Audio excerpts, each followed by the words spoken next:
The stagecoach lurched to a violent halt in the middle of Main Street, and Beatrice Sullivan knew before the door even opened that her new life was about to crumble like dried clay. Through the frost-covered window, she could see the driver's face, grim and weathered, as he climbed down from his perch and began untying her trunks with deliberate, apologetic movements that told her everything she needed to know. She had traveled over 1,000 miles from Boston to Fort Stanton, New Mexico, in the winter of 1883, answering an advertisement from a rancher named Thomas Whitmore, who sought a wife of refinement and education. The letters they had exchanged over 3 months painted a picture of a prosperous man who wanted companionship and someone to help him build a legacy. Beatrice, 23 years old and recently orphaned after losing both parents to influenza, had seen the opportunity as a new beginning. Her modest inheritance would not last forever, and the thought of becoming a governess or seamstress in Boston held no appeal. Marriage to a Western rancher seemed adventurous, even romantic. Now, as the door swung open and she saw Thomas Whitmore standing there with his hat in his hands and a pained expression on his face, she understood that romance had nothing to do with this transaction. "Miss Sullivan," he said, his voice tight with discomfort, "I apologize for the circumstances, but I cannot go through with this arrangement." Beatrice felt the blood drain from her face. She gripped her reticule tightly, trying to maintain her composure. "May I ask why? Your letters indicated you were eager for my arrival." Thomas Whitmore was a man in his late 40s, with graying hair and a prosperous look about him. His coat was fine wool, his boots were polished, and everything about him spoke of success. He shifted his weight from foot to foot, clearly uncomfortable. "The situation has changed. My former wife, you see, she left me 5 years ago for California. I received word just last week that she passed away, and well, her sister has come to stay with me. Dorothy and we have a history from before I married her sister, and we have discovered that our feelings for each other never truly died." The words hit Beatrice like physical blows. "You are sending me back because you have rekindled a romance with your dead wife's sister." "I know how it sounds," Thomas said, having the decency to look ashamed. "But I cannot in good conscience marry you when my heart belongs to another. I will, of course, pay for your return passage to Boston.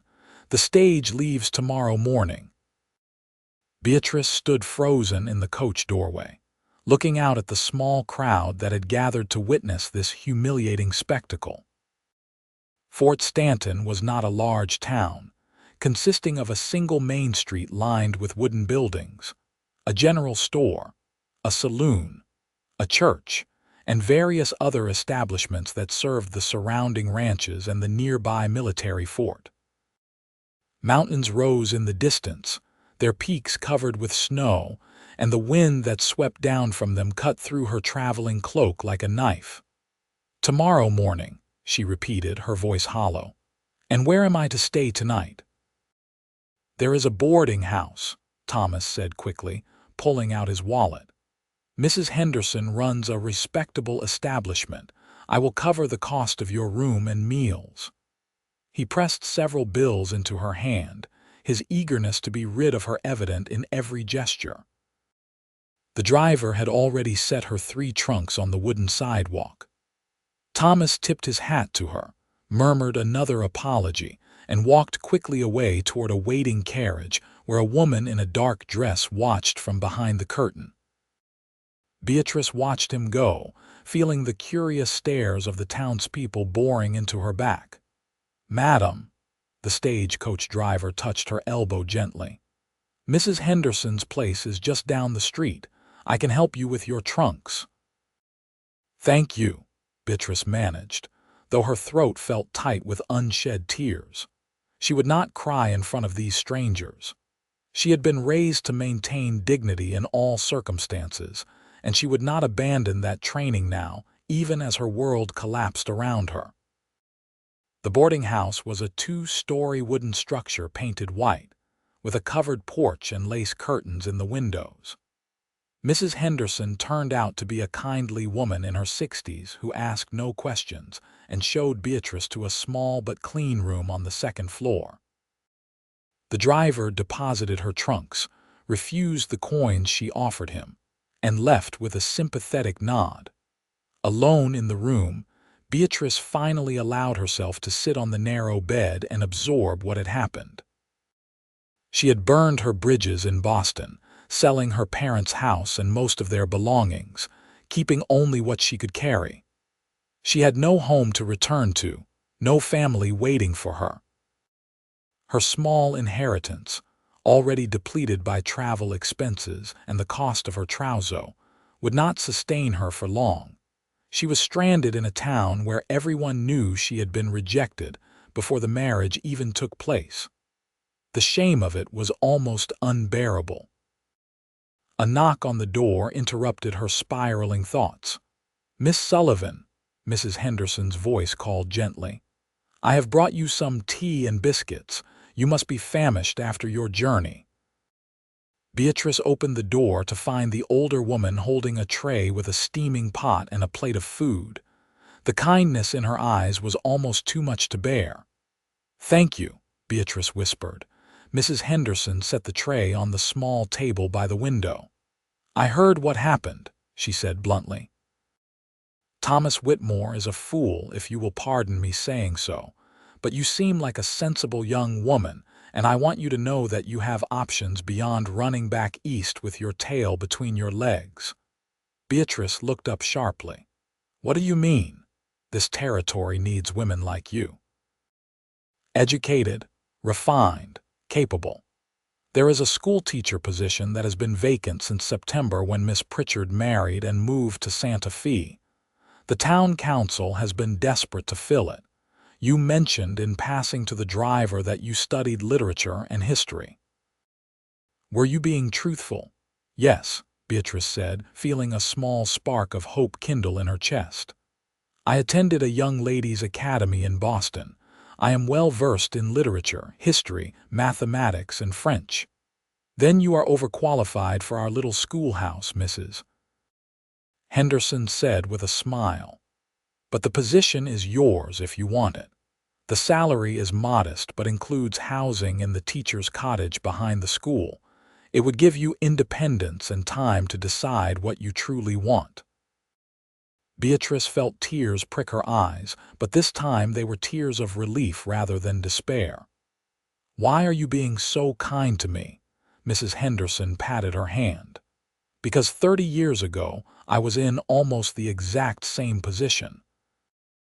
I came west as a mail-order bride, and when I arrived, I discovered my intended had been killed in a range dispute 3 days prior. I had nothing and no one. But this town took me in, and I made a life for myself. Now I try to pay that kindness forward whenever I can." Before Beatrice could respond, a commotion outside drew their attention to the window. The wind had picked up considerably, and dark clouds were rolling over the mountains with alarming speed. "Storm coming," Mrs. Henderson observed, "and it looks like a bad one. Good thing you are not traveling tonight." By evening, the storm had arrived with a vengeance. Snow fell in thick curtains, driven by winds that howled around the corners of the building and rattled the windows in their frames. Beatrice stood at her window, watching the town disappear beneath a blanket of white, and felt oddly at peace. The storm felt cleansing somehow, as though it were washing away the humiliation of the afternoon and giving her a fresh start. She spent the evening writing a letter to her aunt in Philadelphia, the only remaining family member with whom she still corresponded, explaining the situation and her decision to stay in New Mexico and teach. She would post it tomorrow when the storm cleared. The next morning, Beatrice woke to find the world transformed. Snow had piled in drifts as high as the windowsills, and Main Street was completely impassable. Mrs. Henderson informed her at breakfast that the stage would not be running until the roads were cleared, which could take several days given the severity of the storm. "Might as well go speak to Mayor Collins about that teaching position," Mrs. Henderson suggested as she poured more coffee. "His office is just 2 buildings down and the walkways should be cleared by this afternoon." Beatrice took her advice. After lunch, bundled in her warmest cloak and boots, she made her way carefully down the snow-packed street to the mayor's office. The town was slowly coming back to life, with shopkeepers shoveling their walkways and residents checking on neighbors. She was so focused on not slipping on the ice that she did not see the man coming from the opposite direction, until she collided with him at the corner. Strong hands caught her arms, steadying her before she could fall. "Whoa there," a deep voice said. "Are you all right?" Beatrice looked up into the bluest eyes she had ever seen. The man who had caught her was tall and broad-shouldered, with dark hair that curled slightly beneath his hat, and a face that was handsome in a rugged, weathered way. He wore a heavy coat and leather gloves, and his boots were caked with snow. "I am fine, thank you," she managed, suddenly very aware of how close they were standing. "I should have been watching where I was going." "No harm done," he said, releasing her arms slowly as though making sure she was steady on her feet. "You must be the lady from Boston." "The one Thomas Whitmore sent back." Beatrice felt her cheeks flush with embarrassment. News travels quickly in a small town. "Too quickly sometimes," the man agreed, and there was sympathy rather than judgment in his voice. "I am Killian Rhodes. I run a horse ranch about 10 miles north of here." "Beatrice Sullivan," she replied, extending her gloved hand. He shook it gravely, and she felt the strength in his grip even through the layers of wool and leather. "Where are you headed in this weather, Miss Sullivan?" "To see Mayor Collins. I am inquiring about the teaching position." Something lit up in Killian Rhodes's eyes. "Are you? That would be welcome news for the families around here. We have been making do with mothers teaching their own children, but it is not the same as having a proper school." "You have children, Mr. Rhodes?" Beatrice asked, though she noticed he wore no wedding ring. "No, madam. I am not married, but I have a younger sister, Emma, who is 14 and hungry for education beyond what I can provide. She has been reading every book she can get her hands on, but she needs a real teacher." There was such obvious affection in his voice when he spoke of his sister that Beatrice felt herself warming to this man despite their brief acquaintance. "Then, I hope the mayor finds me suitable for the position." "I am sure he will," Killian said, "but the office is closed today. The mayor's wife went into labor last night, and he is with her. First child, and the storm made it impossible to get the doctor here from the fort until this morning. Last I heard, mother and baby were both doing well, but Mayor Collins will not be conducting business for a few days." Beatrice's shoulders sagged. "I see. Thank you for telling me. If you are serious about the position, you could come speak to some of the ranch families yourself," Killian suggested. "Get a sense of what you would be dealing with." "My ranch is too far in this weather, but the Peterson place is just at the edge of town. Ed Peterson sits on the town council, and his opinion would carry weight with the mayor. I was headed there myself to check on them after the storm." It was a bold suggestion, and Beatrice knew she should probably decline. Going anywhere with a strange man, even in a small town, could damage her reputation further. But there was something about Killian Rhodes that made her trust him.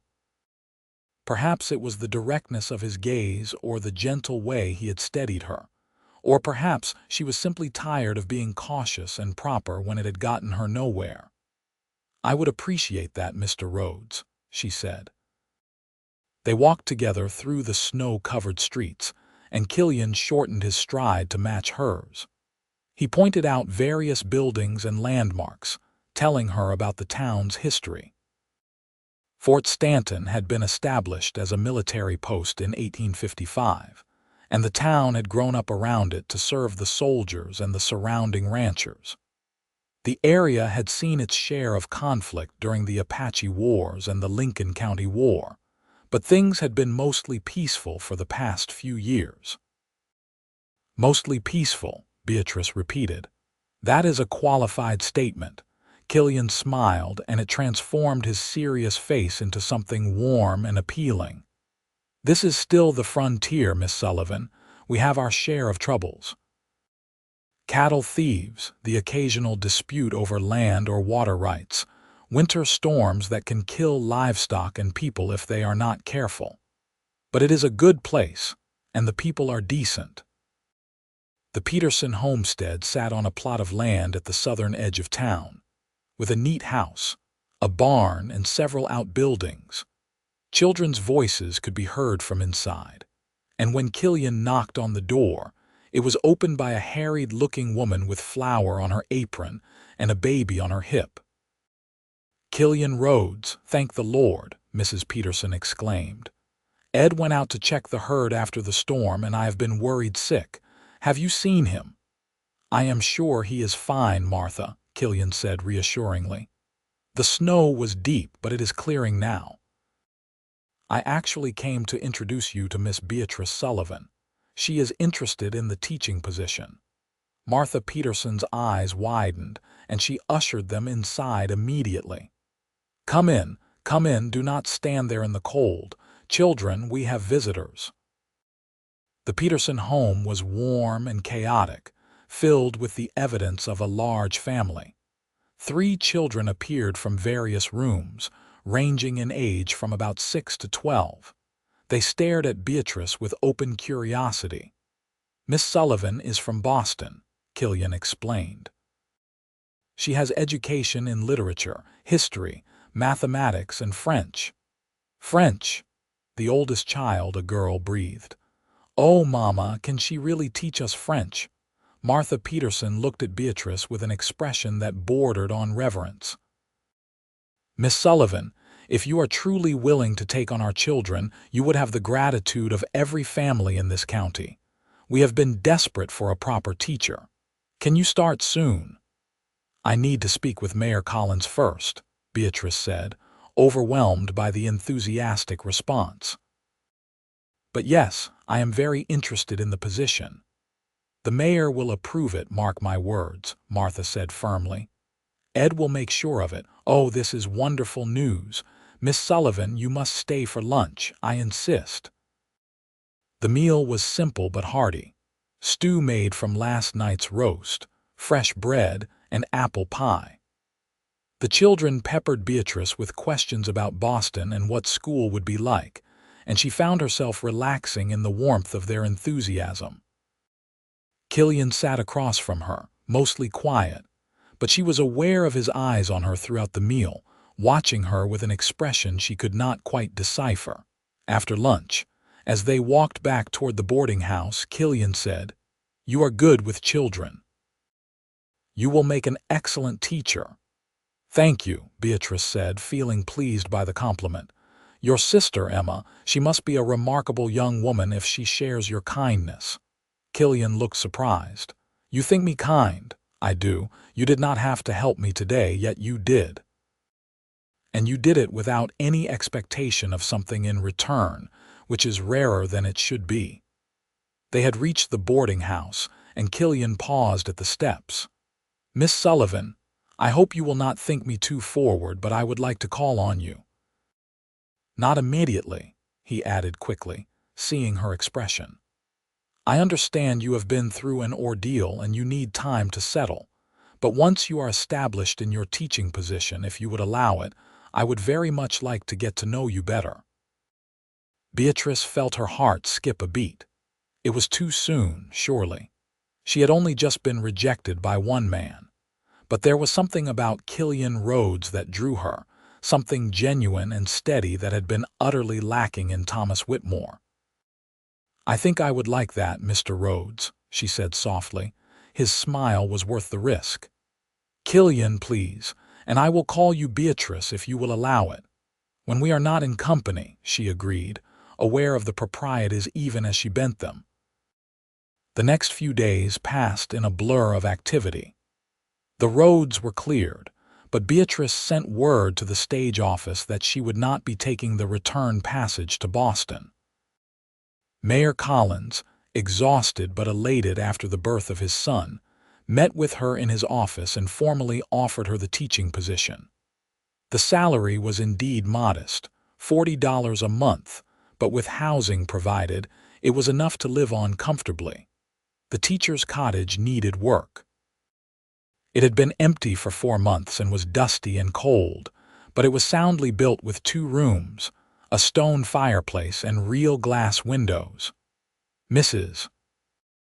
Henderson organized a group of town women to help clean and prepare it, and within a week, Beatrice had moved her belongings from the boarding house into her own home. The school itself was a 1-room building painted red, with benches and desks for about 20 students, a blackboard, and a wood stove. Beatrice spent several days organizing her classroom, taking inventory of the meager supplies and preparing her lessons. She would have students ranging from age 6 to 15, and she would need to teach them all simultaneously at different levels. The challenge excited rather than daunted her. This was something real, something meaningful. She was building a life on her own terms rather than as an appendage to a husband. Killian came to town twice in that first week, ostensibly on ranch business, but he made a point of stopping by the school to see how she was settling in. He brought her a rocking chair his mother had made, which he said was just taking up space in his barn but which Beatrice suspected he had brought from his own home.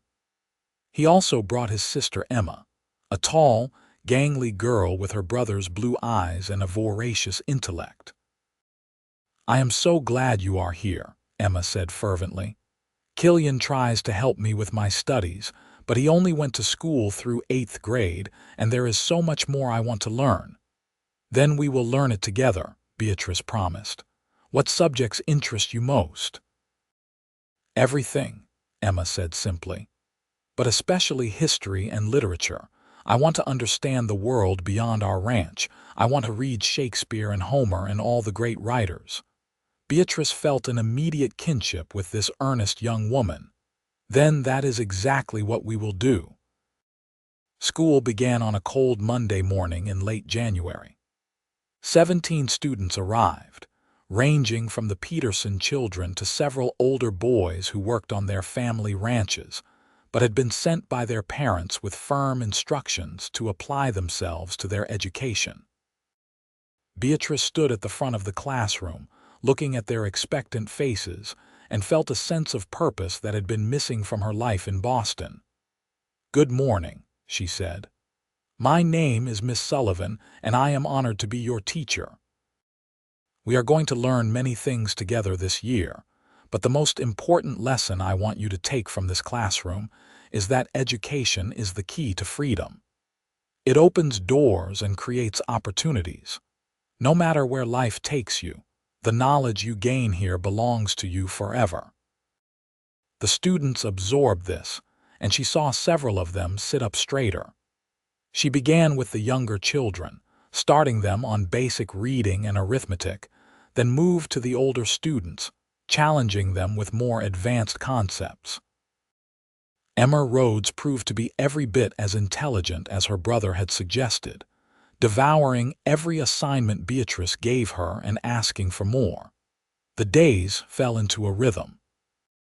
Beatrice woke before dawn to prepare her lessons, taught from 8 in the morning until 3 in the afternoon, and then spent her evenings grading papers and planning the next day's curriculum. It was exhausting but satisfying in a way her life in Boston had never been. Killian began calling on her regularly, always properly, always respectful. He would arrive at her cottage in the early evening, sometimes bringing Emma with him as a chaperone, sometimes alone but never staying longer than propriety dictated. They would sit by her fire and talk about everything and nothing: books they had read, places they had been, dreams they harbored for the future. Beatrice learned that Killian had inherited his ranch from his father, who had died 5 years earlier.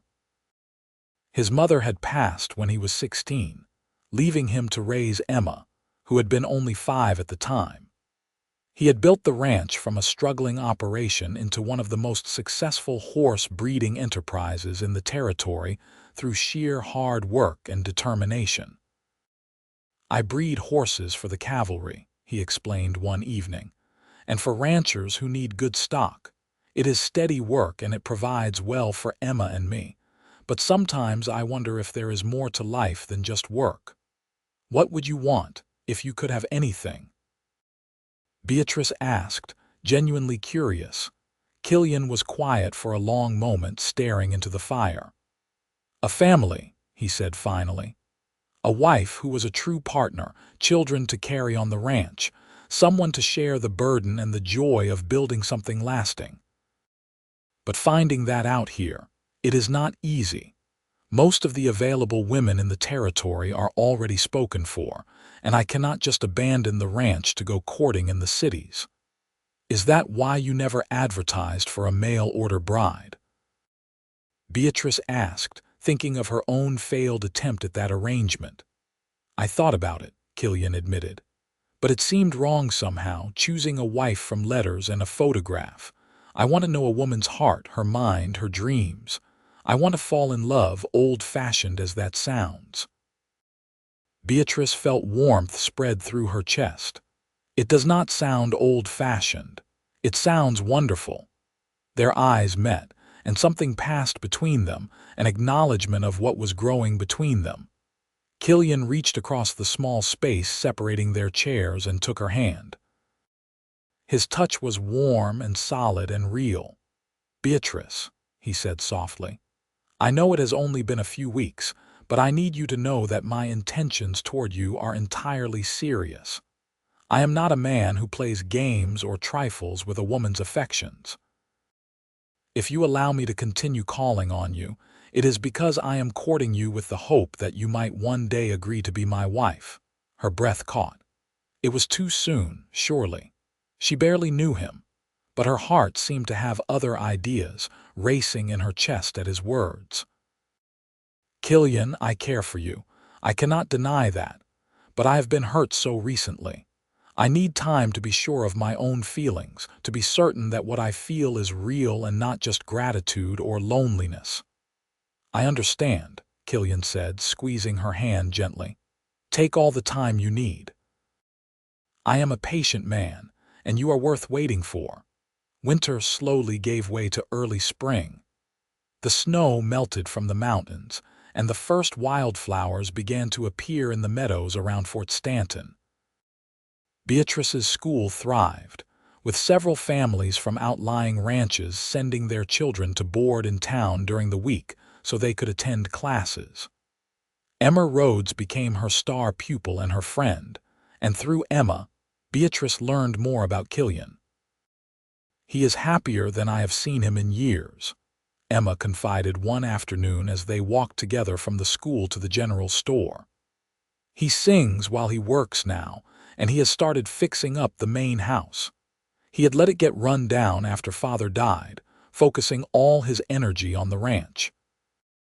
But lately he has been making improvements, painting and repairing things. I think he is preparing to bring home a bride." Beatrice felt her cheeks warm. "Emma, you are making assumptions." "Am I?" Emma grinned. "He talks about you constantly, Miss Sullivan." Beatrice said this. Beatrice thinks that. It is obvious to anyone with eyes that he is head over heels in love with you. The question is, do you love him back? Did she? Beatrice examined her feelings as she went about her daily tasks. She found herself listening for Killian's voice when he came to town, felt her heart lift when she saw him walking toward her cottage in the evenings. She thought about him last thing at night and first thing in the morning. When she imagined her future, he was always in it, solid and dependable and kind. Yes, she loved him. The realization struck her one evening in late March as she sat grading papers by lamplight. She loved Killian Rhodes with his steady blue eyes and his gentle strength and his devotion to his sister. She loved the way he listened to her opinions as though they mattered, the way he made her laugh, the way his presence made her feel safe and cherished. When he came calling the next evening, she met him at the door with a smile that made him stop in his tracks. "You look happy," he observed, stepping inside and removing his hat. "I am happy," Beatrice said. "I have been thinking about what you said about your intentions, about us." Killian went very still. And I have realized that I do not need more time to know my own heart. I love you, Killian Rhodes. I think I have loved you since the day you caught me from falling in the snow and looked at me as though I were someone precious rather than someone discarded. The joy that transformed his face was almost painful in its intensity. He crossed the room in 2 strides and took her hands in his. "Beatrice, I have been in love with you since that same moment. When you looked up at me with those defiant eyes, refusing to let your circumstances break you, I thought you were the bravest, most beautiful woman I had ever seen. Say you will marry me. Say you will come to the ranch and build a life with me and Emma. Say you will be my wife and my partner and the love of my life." "Yes," Beatrice whispered. "Yes to all of it." Killian pulled her into his arms and kissed her, and it was nothing like the chaste pecks on the cheek she had exchanged with suitors in Boston. This kiss was deep and passionate and full of promise. When they finally broke apart, both breathless, Beatrice laughed. "I suppose we should inform Emma," she said. "She already knows," Killian said with a grin. "She told me last week that if I did not propose soon, she would take matters into her own hands. My sister can be alarmingly forthright when she chooses." They were married in early May, when the meadows were covered with wildflowers and the sky was a brilliant, endless blue. The whole town turned out for the wedding, which was held in the small church on Main Street. Mrs. Henderson cried tears of joy, and the Peterson children scattered flower petals. Emma stood beside Beatrice as her maid of honor, and Mayor Collins officiated. Thomas Whitmore had the grace to stay away, though Beatrice heard through town gossip that his romance with his sister-in-law had already soured. She found she felt nothing about the news, neither satisfaction nor sympathy. That chapter of her life was closed. When Killian said his vows, his voice was steady and sure. "I promise to love you and honor you all the days of my life, to be your partner in all things, to support your dreams and share your burdens. You are my heart, Beatrice, and I will spend my life proving myself worthy of yours." Beatrice's own vows were equally heartfelt. "I came to this territory expecting one life and found something far better. You saw me when I felt invisible, valued me when I felt worthless. I promise to stand beside you through whatever comes, to be your wife and your friend and the mother of your children if we are so blessed. I love you, Killian, with everything I am." The wedding breakfast was held at Mrs. Henderson's boarding house, with food contributed by families from all over the county. There was music and dancing, and Beatrice felt surrounded by love and community in a way she had never experienced in Boston's more formal society. When it came time to leave for the ranch, Emma hugged Beatrice tightly. "Thank you," she whispered, "for making my brother happy, for becoming my sister." "Thank you for sharing him with me," Beatrice replied. The ranch was everything Killian had promised and more. The house was a sprawling adobe structure with a red tile roof, thick walls that kept it cool in summer and warm in winter, and windows that looked out over rolling hills dotted with horses. Killian had indeed been making improvements. The interior was freshly painted, with new curtains in the windows and furniture that was simple but well made. "Our room is upstairs," Killian said, carrying her across the threshold in the time-honored tradition. "But I want to show you something first." He led her through the house to a room at the back that he had converted into a library. Floor-to-ceiling shelves lined the walls, and while they were not yet full, there was a respectable collection of books and room for many more. "I know you love to read," Killian said, "and I thought you might want a space of your own, somewhere you could escape when you need quiet. I have been collecting books for years, but I also want you to order whatever you would like, whatever makes this feel like your home." Beatrice felt tears prick her eyes. "This is the most thoughtful gift anyone has ever given me." "You are the most precious thing in my life," Killian said simply. "Your happiness is my happiness." Their wedding night was tender and passionate, a joining not just of bodies but of hearts and souls. Killian was gentle but ardent, making sure Beatrice felt cherished and desired. Afterward, lying in his arms with the windows open to the cool night air, Beatrice marveled at how different her life had become. "What are you thinking?" Killian asked, running his fingers through her unbound hair. "That I was returned in a snowstorm, rejected and alone, and it led me to you. To this. Sometimes what seems like the worst moment of your life is actually the beginning of your greatest blessing." Killian kissed her forehead. "Thomas Whitmore's loss was my incredible gain. I will be grateful to that snowstorm for the rest of my days." Beatrice continued teaching through the end of the school year, making the daily journey into town with Killian or Emma. In June, the school term ended with a recital where the students demonstrated everything they had learned.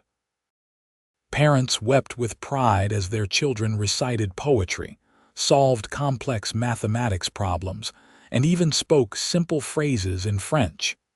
"You have worked miracles," Mayor Collins told her afterward. "The town council wants to double your salary for next year." Beatrice glanced at Killian, who nodded encouragingly. "I would be honored to continue," she said, "though I may need to take a brief leave in the spring."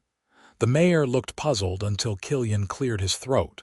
"We are expecting a child in late April." The congratulations that followed were enthusiastic and sincere. Beatrice had suspected her pregnancy for a few weeks, but had wanted to be certain before making any announcements. Now that the news was public, she felt a deep contentment settle over her. The months that followed were some of the happiest of Beatrice's life.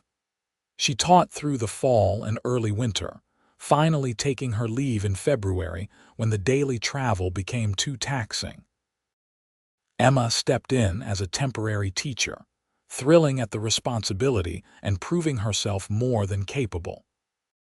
Killian was attentive and devoted, insisting Beatrice rest, bringing her books and treats from town, talking to her growing belly about the ranch and the horses and all the things their child would learn. "Boy or girl, it does not matter to me," he said one evening as they sat together on the porch watching the sunset. "As long as the baby and you are healthy, I will be the happiest man alive." "I hope for a boy," Beatrice admitted. "Someone to carry on your name and learn the ranch alongside you." "And I hope for a girl who looks just like her mother," Killian countered. "Beautiful and brave and brilliant." Their son was born on a warm April morning in 1884, after a labor that was mercifully brief for a first child. Dr. Morrison from the fort attended, along with Mrs. Henderson, who had insisted on being present. When Killian was finally allowed into the room and saw Beatrice holding their red-faced, squalling infant, he wept openly. "He is perfect," Killian said, taking the baby with the confidence of a man who had raised his younger sister. "Look at him, Beatrice. He has your nose." "And your eyes," Beatrice said, smiling despite her exhaustion. "What shall we name him?" They had discussed this at length during the pregnancy, debating various family names and their meanings. "William," Killian said finally. "After your father." "William Rhodes. It is a strong name for a strong boy." "William," Beatrice repeated, testing it. "Yes, I like that very much." Emma was besotted with her nephew, spending every free moment at the ranch helping care for him.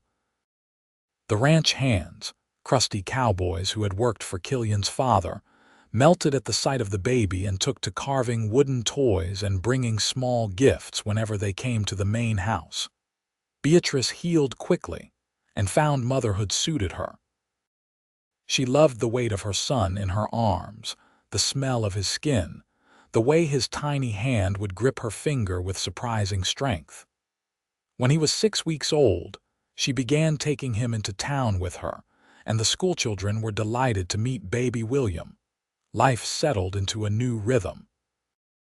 Beatrice returned to teaching in the fall, bringing William with her and setting up a cradle in the corner of the schoolroom. The children took turns rocking him when he fussed, and several of the older girls proved adept at keeping him entertained. Killian's horse breeding business continued to thrive. He supplied mounts to the cavalry, breeding animals known for their stamina and intelligence. He also began training horses for specialized purposes, working with animals that would become cutting horses or racing stock. His reputation spread, and buyers came from as far away as Texas and Colorado to purchase Rhodes horses. The ranch prospered, and with prosperity came the ability to make improvements and expand. Killian hired more hands, built additional corrals and barns, and purchased more land. He and Beatrice discussed the future often, planning and dreaming together. "I want William to have choices," Killian said one evening as they sat on the porch after putting their son to bed. "If he wants to run the ranch, wonderful. But if he wants to go to university, become a lawyer or a doctor or anything else, I want him to have that option." "We will make sure he does," Beatrice agreed. "Education opens doors, remember? Your favorite lesson," Killian said with a smile, pulling her close. "Have I told you today that I love you?" "You have, but I never tire of hearing it." "Good, because I plan to tell you every day for the rest of our lives." 2 years later, they welcomed a daughter, Catherine, who proved to have her mother's dark hair and her father's temperament. She was a calm, observant baby who seemed to take in everything around her with solemn interest. William, now a toddling 2-year-old, was fascinated by his baby sister and insisted on helping with everything from diaper changes to feeding. Emma, now 18, had blossomed into a confident young woman. She had taken over teaching the younger students at the school, working alongside Beatrice and proving herself an excellent educator. She also had attracted the attention of a young surveyor who worked for the territorial government, and Beatrice suspected an engagement was imminent.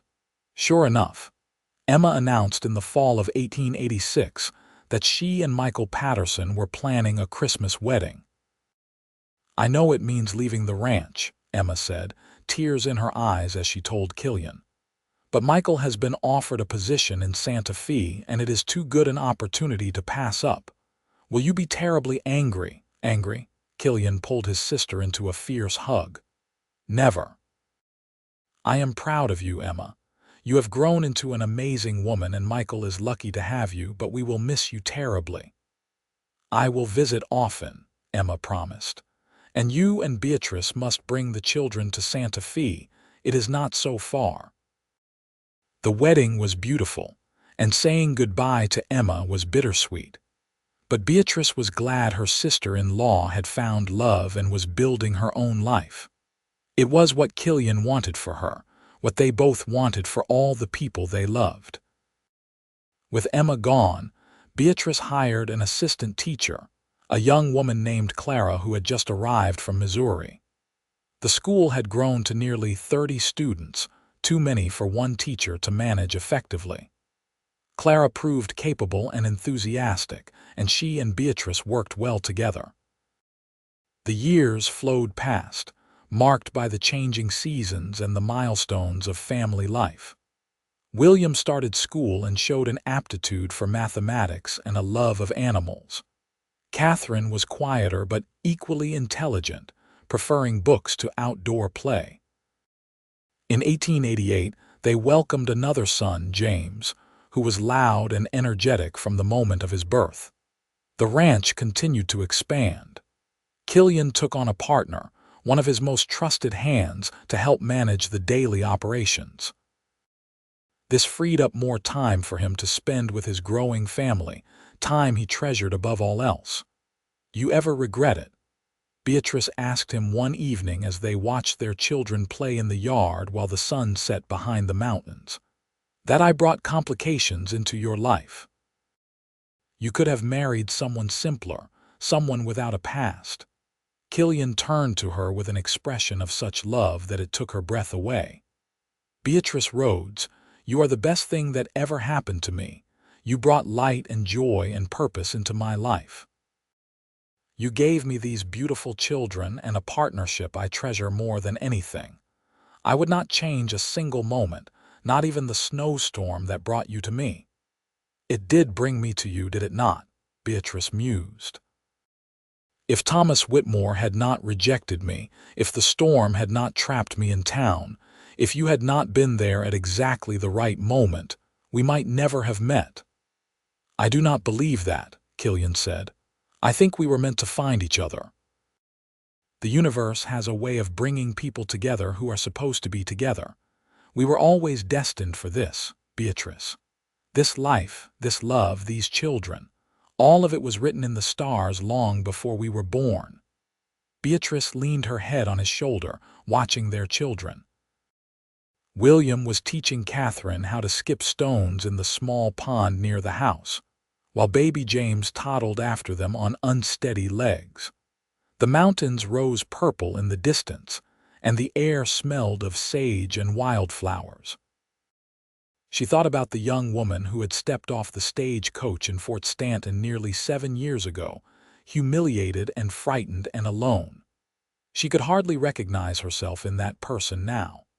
Life had transformed her, shaped her into someone stronger and more confident. But more than that, love had transformed her. Killian's steady devotion had taught her to trust again, to believe in herself and in the possibility of happiness. "I love you," she said softly. "I loved you when you said I was perfect for you, even though I felt so imperfect. I loved you when you waited patiently for me to heal. I love you now, and I will love you always." Killian kissed her temple. "And I love you, my mail-order bride who was never meant to be anyone's bride but mine." By 1890, the Rhodes Ranch was one of the most successful operations in Lincoln County. Killian's horses were sought after throughout the Southwest, and the family lived comfortably if not lavishly.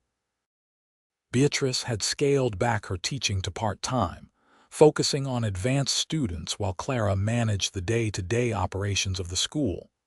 Emma and Michael visited regularly from Santa Fe, bringing their own growing family.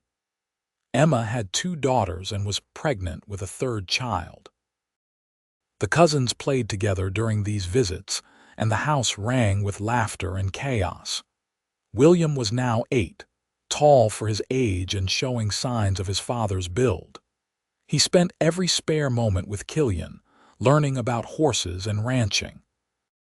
Catherine, 6, was already reading at a level far beyond her years, and had announced her intention to become a writer. James, too, was a wild child who kept everyone on their toes with his energy and mischief. One warm June evening, after the children were finally asleep and the house was quiet, Killian and Beatrice sat together on the porch as they had done countless times over the years. The moon was full, casting silver light over the landscape, and the night air was soft and fragrant. "Do you remember what you said to me the day we met?" Beatrice asked. "After you caught me from falling, I said you must be the lady from Boston," Killian recalled with a smile. "Not my most romantic moment. But later," Beatrice prompted, "you said you are perfect for me." "I do not recall saying those exact words," Killian protested. "Perhaps not that day," Beatrice admitted. "But you thought it. I could see it in your eyes." "You are right," Killian said, taking her hand. "From the moment I saw you, I thought you were perfect. Not perfect in the sense of being without flaws, but perfect for me. You fit into my life and my heart as though you had always been there, and every day since has only confirmed that first impression." "I felt so broken when I arrived here," Beatrice confessed. "Thomas Whitmore's rejection had shaken my confidence to its core. I felt like damaged goods, someone no one could possibly want. But you saw past all of that. You saw me, the real me, and you chose me anyway." "I chose you because of who you are, not in spite of it," Killian said firmly. "Your strength, your intelligence, your courage in the face of adversity. Those are the things that drew me to you, and I was right to pursue you because you have made me happier than I ever dreamed possible." They sat in comfortable silence for a while, holding hands and watching the stars. After a time, Beatrice spoke again. "Do you ever wonder what happened to Thomas Whitmore?" "Not really," Killian said honestly. "I heard he and Dorothy parted ways a few years back. He sold his ranch and moved to California, I think, but his life is none of my concern. I am too busy being grateful that he was foolish enough to let you go." "His loss was your gain." Beatrice echoed the words Killian had spoken on their wedding night, so many years ago now. "Indeed it was," Killian agreed. "The best gain of my life." As the children grew, the Rhodes family became a cornerstone of the Fort Stanton community. Beatrice's school produced students who went on to attend universities in the East, including 2 who became doctors and 1 who became a prominent lawyer. Her influence spread far beyond the classroom, as she advocated for better resources for rural schools throughout the territory. Killian served on the town council and used his position to improve roads and infrastructure, making it easier for outlying ranches to access markets and supplies. He became known as a fair-minded man who could be counted on to consider all sides of an issue before making a decision. When New Mexico achieved statehood in 1912, the Rhodes family traveled to Santa Fe for the celebrations. William, now 30 years old, had taken over day-to-day management of the ranch. He had married a rancher's daughter named Sarah, and they had given Killian and Beatrice 4 grandchildren. Catherine, 28, had indeed become a writer, publishing stories and articles in national magazines. She lived in Denver but visited often. James, 24, had surprised everyone by showing an aptitude for law and had recently passed the bar examination. Emma, now 44, met them in Santa Fe with her husband and their grown children. The sisters-in-law embraced, marveling at how time had passed. "You remember when we first met?" Emma asked Beatrice.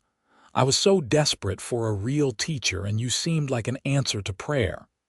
"You were my first friend in New Mexico," Beatrice replied. "You and Killian both. You made me feel welcome when I felt like an outcast." "And look at us now," Emma said, gesturing to their assembled families. "We have built good lives, have we not?" "The best lives," Beatrice agreed. That evening, Killian and Beatrice walked through the streets of Santa Fe, enjoying the festivities and the sense of history being made.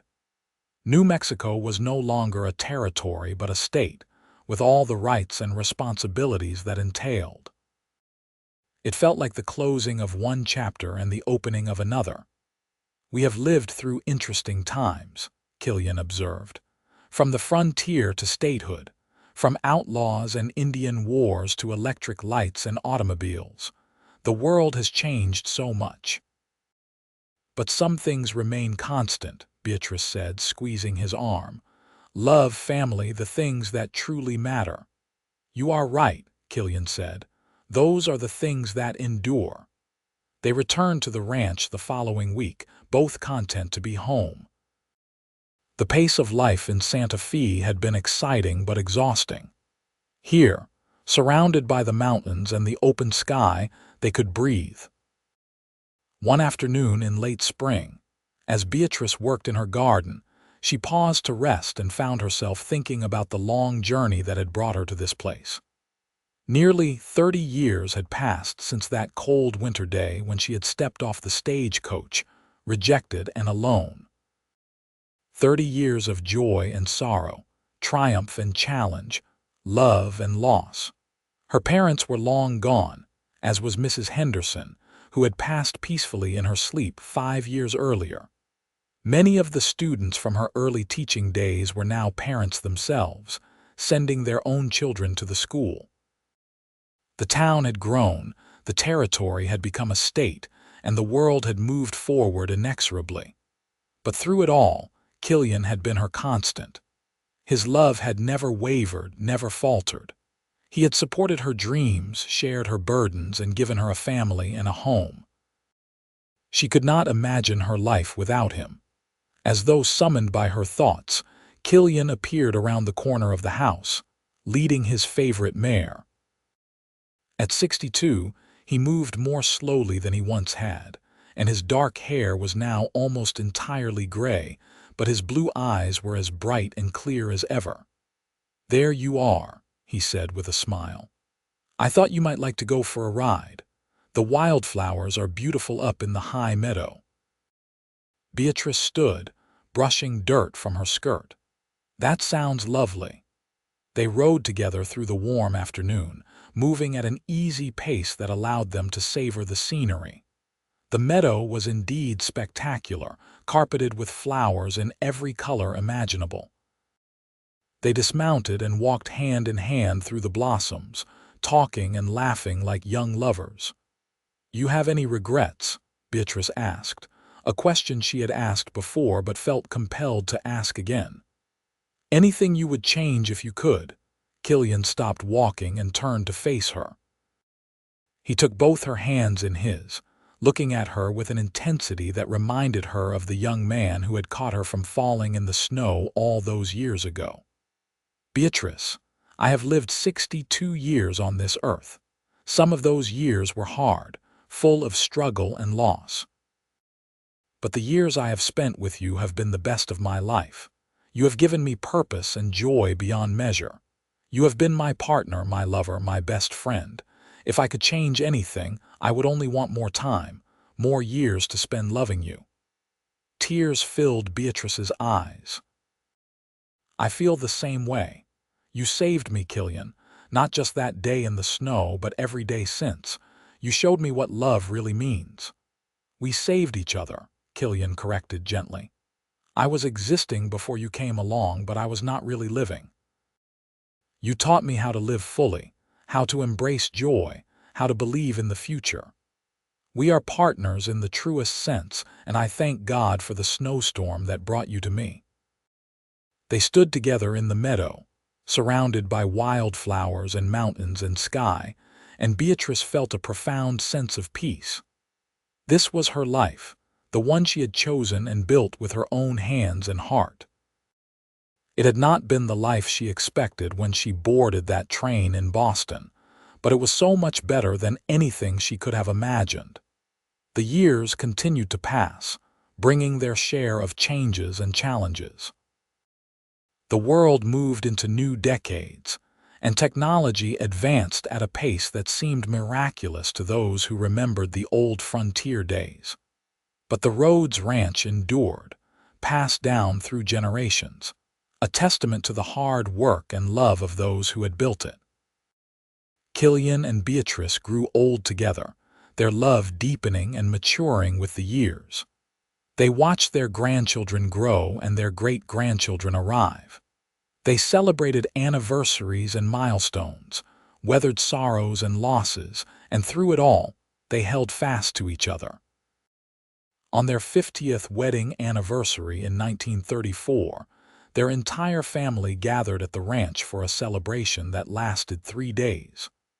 William gave a speech, talking about the legacy his parents had created, not just in terms of land and livestock, but in terms of love and family. "My parents taught us that strength lies not in standing alone but in standing together," William said. his voice thick with emotion.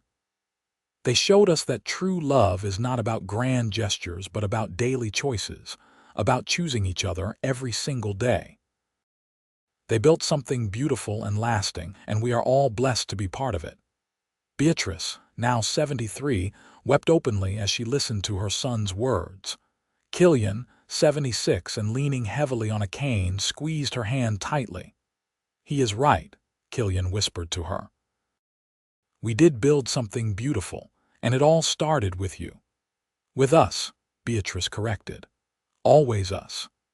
As the sun set on that golden anniversary celebration, Killian and Beatrice sat together on the porch of their home, watching their family laugh and dance and celebrate.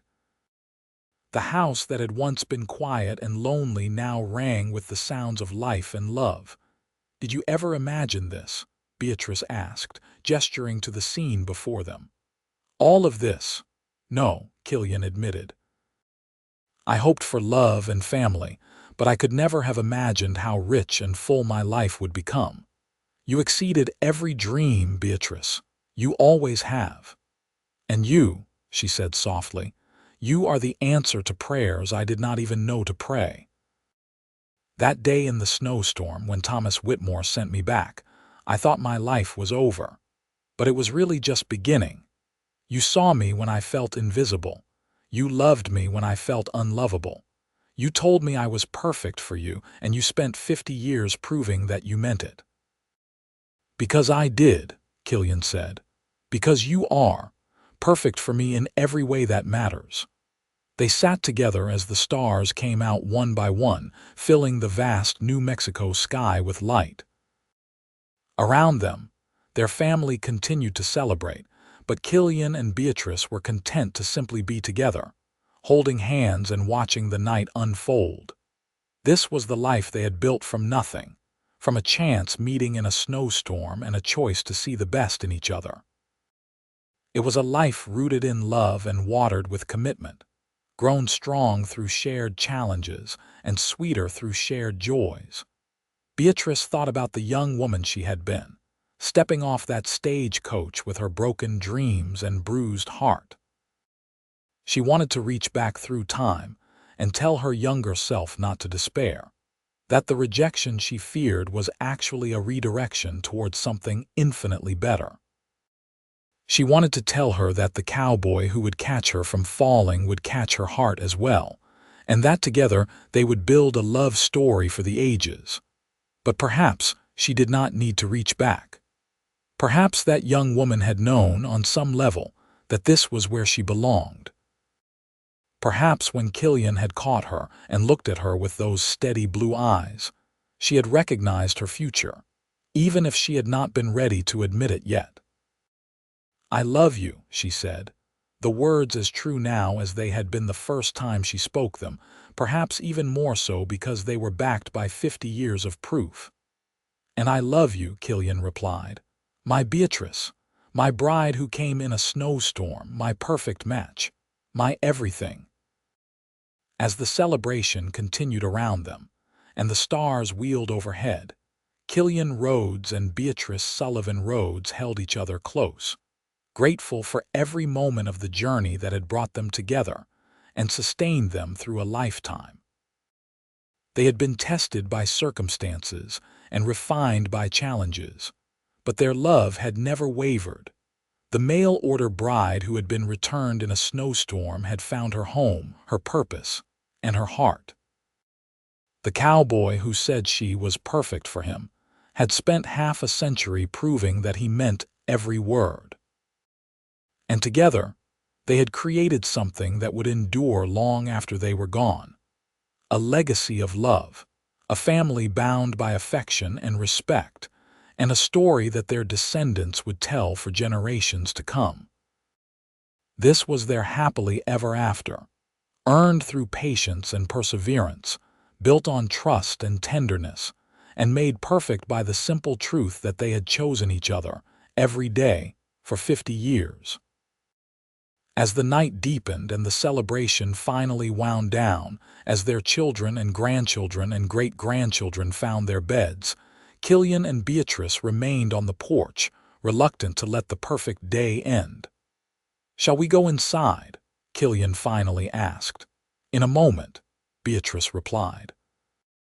"I just want to hold on to this a little longer. The feeling of completeness, of knowing that everything turned out exactly as it was meant to." "It did," Killian agreed. "Better than we ever dreamed."